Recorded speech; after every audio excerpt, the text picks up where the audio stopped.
Today I've stripped the pulley off the shaft here. I'm currently investigating how to get this shaft out.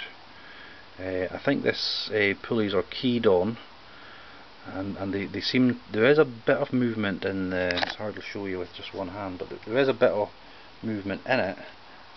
No, I'll not be able to really show you with one hand, but it seems quite secure, so it's going to be maybe a chore to get off. Yet I haven't really tried yet, so I'll get back to that on a later episode. But the intention is to strip all this back plate, or this plate, this assembly, and this is all going to be stripped back, scraped clean, degreased and painted up, and indeed as the motor will, and the motor plate or support will also receive the same treatment. When I first started this project, I don't think I envisaged it being as time consuming as it's turning out to be, but I do tend to be quite fussy about stuff, so I'd rather do it right and get it all done, and done right. As you can see here, I've also got the 3-jar chuck off. Got it removed and all the internals cleaned up, so now they're just, you know, there's no wear on that chuck at all, and I don't see that chuck ever having been removed in the past. It was absolutely full of crud. I mean, completely black. I don't think it ever had a clean, but also it's hard to had no wear either, or any damage. It's just like new. So that leads me to believe that the lathe itself hasn't done a lot of work. As you can see from in there, you can see that, you know, obviously it's done some work, but it's just minging. There's just, I don't know what the hell that is. Is it? It's quite a fine powdery. Certainly no metal in it. Maybe it's been used for wood turning at some point, but it's just full of that stewer, you know. There's a good Scottish word for you folks, stewer, meaning dust and dirt. So what else is there? What else have I been doing? Oh yeah, I stripped the support for the lead screw off here. At the moment it's just resting loosely on a what did we call them? Oh no matter, just on a lump of steel. Oh yeah, that's another part of actually painted up, undercoated. So that's the relevant part. That should fit on in there like so, on those two studs. So that's lovely and clean looking now. That's just here. So as you can see, I've already pressed one of the indented oilers into there. I might take it out yet, I might just leave it in, we'll see. I got them before I got the other replacements. So that's all been cleaned and checked out, so it's in good condition now. That'll be going back on there in due course. Once this main cast body has all got its both its undercoat and its final enamel coat. What else have I done? Yeah, I found out from a source online that this is actually not a standard setup.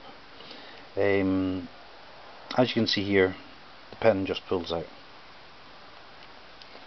What it should be like is like this one over here, which just pulls out, but it's sprung loaded, you know. There you go. You can see it there. It's just, it pulls back in, and then you can move it up into position.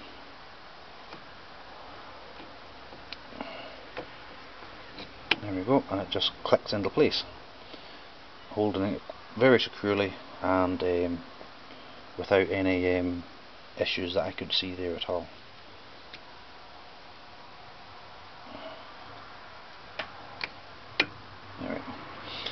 So that's the way it should operate. This one obviously has suffered some damage in the past, and I would imagine it's likely from the cast arm that's got the damage, because what they've done is they've drilled it out or tapped the first part of the hole. I would say it's only, let me see if I can see there. This camera really doesn't focus that good, but it taps in a little bit, and then they've got a thread down here that screws into it. So it works. It serves its purpose. It's not standard, however. So in the future that'll get replaced. For the time being though, I'll just make do with it as it is. I'll leave it in the middle one, which is disengaged.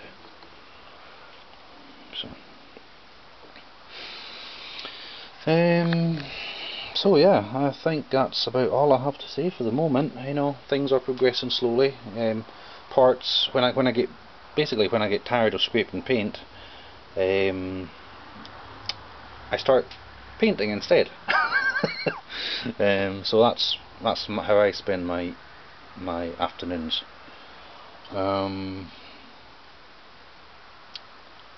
Yeah. Well, I've got a box of bits over here. I've sourced a few, as I mentioned earlier. There's the retaining bolt or knob, or whatever you want to call that, for the headstock cover. So that's well, as you can see, it's very, very new. I must say that they've made a mess with the knurling. The knurling isn't it's double crossed, so they haven't got a very good knurl on it at all. But again, it serves its purpose. There's plenty of grip there, so that'll do until I get another one or make a proper one. That's just a bit of cardboard. Ooh, there was a lovely find actually. I got myself a brand new, unopened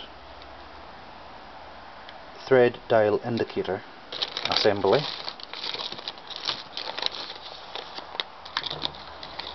which I have now obviously opened.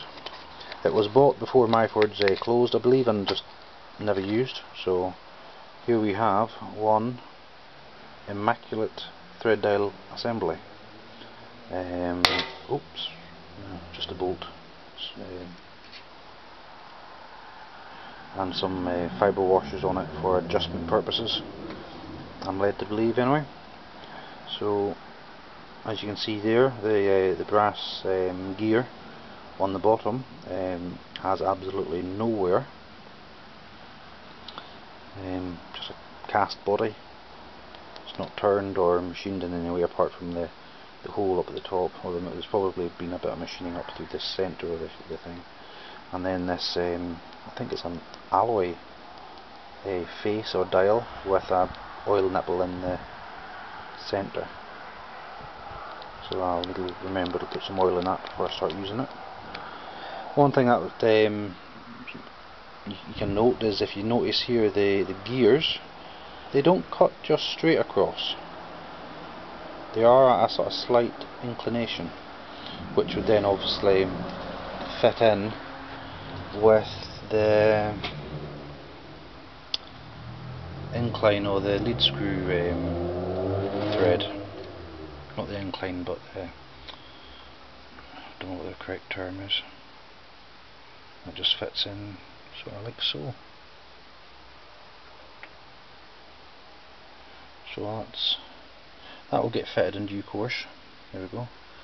Sorry about my camera work. So yeah, quite pleased with that one. I got it for a respect. The boy got, I think he made a bit of a profit on it. Not a lot, but I got it for a good price as well, so I'm not complaining. There's been a little bit of chipping to the paintwork there, which must have been in it since day one, because the bag was sealed, and indeed it's probably just been lying on a shelf since quite a long time and knocked around a little bit, but there's absolutely nothing wrong with it. I've also gotten or received another couple of dials. Now at the moment I've got two conflicting pieces of advice concerning both the dialing, or the dials, and the feed screws. I do know that you can get both imperial and metric sets. I don't have a clue what I've got, to be quite honest with you. A good way to find out is just to assemble it all and then, you know, take a cut, but of course I can't do that because the lathe's not running at the moment, and then measure the cut to see how far you've actually moved it. So I'll need to do a little bit of further reading to find out what pitch would be on this feed screws, for instance. Now, one thing I have noticed is that some of these dials fit on that screw. That one fitted on, no bother, while these ones don't on that feed screw, but they do fit on this feed screw. So I don't know if it's just wear or slight damage maybe that's causing it. So I need to sort of study that and make sure it's perfect. So I think that's about it for the now. I've got a shelf load of bits here. It's really getting quite untidy. I need to tidy up a bit and get everything sorted out. I've talked for longer than I intended today, but call it a double episode if you like, because I've not given you an update in quite a while. So I better get on with it, get some more work done before the light goes. You can see my little jury-rigged lighting system here off a battery. Certainly much quieter than the generator, so but a lot less effective in giving you light. In all fairness, at night time it lights up this area reasonably well. You know, you can certainly work by it, although it's, you know, if you're underneath here anywhere, or there's a lot of shadow, so it's not ideal, but I get by with it. So my voice is giving out now, so that's me for the now, and yeah. Oh, yeah, one thing, I got another handle for the, there we go, for the cross slide. I've got a new handle for the cross slide, not brand new, but new second hand. So that then meant I had a spare handle, which was this one, and I've basically just stolen the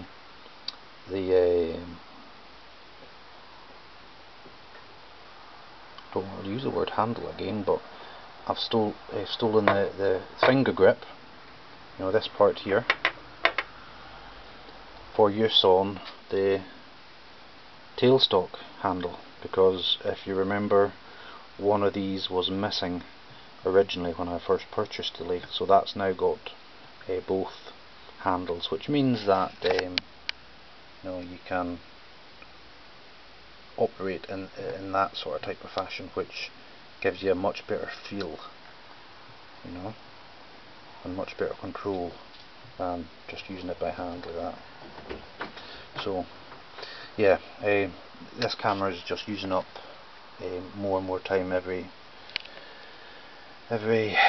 time I say something, so for now I'm going to let you go and say until next time. Bye.